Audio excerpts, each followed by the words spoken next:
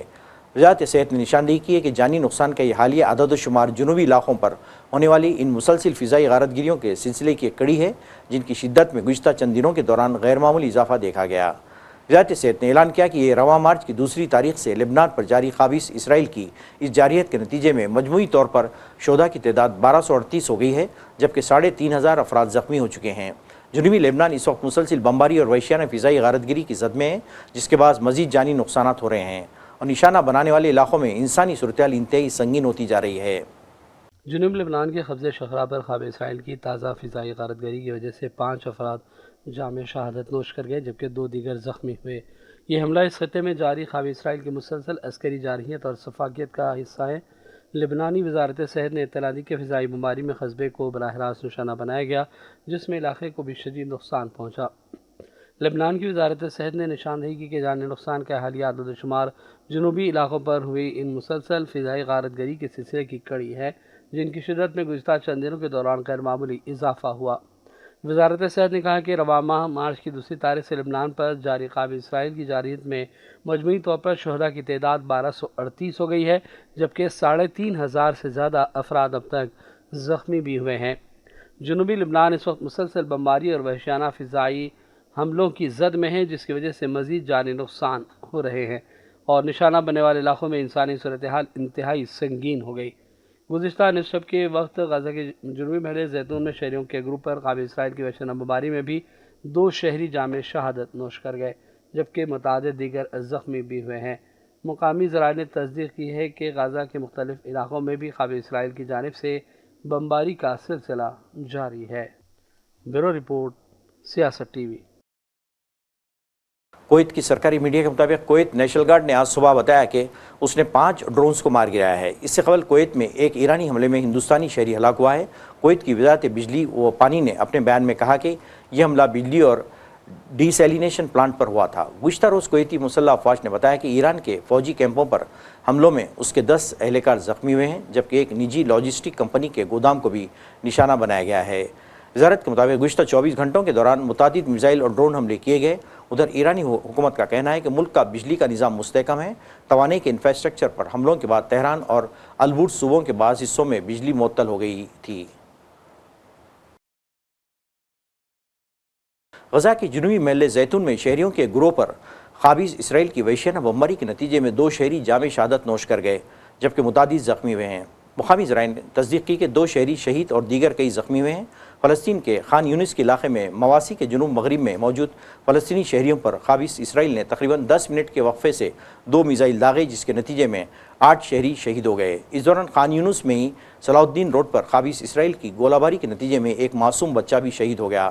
فلسطینی وزارت صحت کے مطابق 11 اکتوبر 2025 سے جاری جنگ بندی کے نفاذ کے بعد سے اب تک شہید ہونے والوں کی تعداد 704 تک پہنچ چکی ہے۔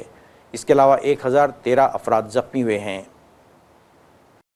کیتھولک عیسائیوں کے مذہبی پیشوا پوپ لیو نے جنگ کے جواز کے لیے مذہب کا نام استعمال کرنے کی مذمت کی ہے۔ مذہبی پیشوا پوپ لیو نے سینٹ پیٹرز اسکوائر میں پام سنڈے کی دعائیہ تقریب سے خطاب کے دوران جنگ کے جواز کے لیے مذہب کا استعمال کرنے کی مذمت کی اور کہا کہ جنگ کرنے والوں کی دعائیں خدا نہیں سنتا۔ دوران خطاب پوپ لیو نے فریقین سے جنگ بندی اور مذاکرات کی اپیل بھی کی۔ عرب میڈیا کے مطابق ایران جنگ کے فریق رہنما جنگی اقدامات کو مذہب کے نام پر جائز قرار دینے کی کوشش کرتے رہے۔ اس سے قبل امریکی وزیر جنگ پیٹ ہیگسیت نے بھی ایران جنگ کو مسیحیوں کی دشمنوں کو شکست دینے کی کوششوں کے طور پر بیان کیا ہے۔ سعودی ولی عہد وزیر اعظم شہزادہ محمد بن سلمان سے پیر کو اسپین کے بادشاہ فلپ، ازبکستان کے صدر شوکت مرزایوف اور موریتانیہ کے صدر محمد ولد الشیخ الغزوانی نے ٹیلی فون پر رابطے کیے۔ محمد بن سلمان سے رابطے میں اسپین کے بادشاہ نے مملکت کے ساتھ یکجہتی کا اظہار کیا۔ سعودی عرب کے خود مختاری کے تحفظ اور سلامتی کو برقرار رکھنے کے لیے اٹھائے جانے والے اقدامات کی حمایت کی۔ سعودی ولی عہد اور ازبکستان کے صدر نے خطبے میں جاری فوجی کشیدگی پر بات کی۔ ازبک صدر نے مملکت کے خلاف مسلسل ایرانی حملوں کی مذمت اور یکجہتی کا اظہار اور سپورٹ کا یقین دلایا۔ ولی عہد شہزادہ محمد بن سلمان اور موریتانیہ کے صدر نے خطے کی سنگین صورتحال پر تبادلہ خیال کیا۔ موریتانیہ کے صدر نے مملکت کے ساتھ یکجہتی کا اظہار کیا۔ علاقائی سلامتی کو سبوتاژ کرنے والے ایرانی حملے کے بعد مملکت کی خود مختاری کے تحفظ اور سلامتی کو برقرار رکھنے کے لیے اٹھائے جانے والے اقدامات کی مکمل حمایت کا اظہار کیا ہے۔ ناظرین، آخر میں سرخیوں پہ ایک آنر۔ ایران میں حکومت تبدیل ہوگی، جلد معاہدہ طے پانے کی امید، امریکی صدر ٹرمپ نے کیا دعویٰ۔ ایران کے خلاف جارحیت اور قبضے کا نتیجہ امریکی فوجیوں کی ذلت آمیز قید ہوگی، ایرانی خاتم الانبیاء فورس کے ترجمان کا بیان۔ حوثی باغی بھی جنگ میں شامل، عالمی منڈی میں تیل کی قیمتوں میں مزید اضافہ۔ ٹرمپ نے 10 روز تک مہلت دی، لیکن اسرائیل کی جانب سے ایران پر حملوں کا سلسلہ جاری، تازہ کارروائیوں میں تہران کے قریب انرجی پلانٹس کو نقصان۔ جنوبی لبنان میں قابض اسرائیل کی جانب سے تازہ فضائی غارت گری، 5 افراد جام شہادت نوش کر گئے، دیگر کئی زخمی۔ جنگ کرنے والوں کی دعائیں خدا نہیں سنتا، جنگ کا خاتمہ کیا جائے، کیتھولک مسیحیوں کے مذہبی پیشوا پوپ لیو کا بیان۔ ناظرین، اس کے ساتھ ہی عالمی خبرنامہ ختم ہوتا ہے۔ مجھے اور ساری سیاست ٹیم کو اجازت دیں۔ اللہ حافظ۔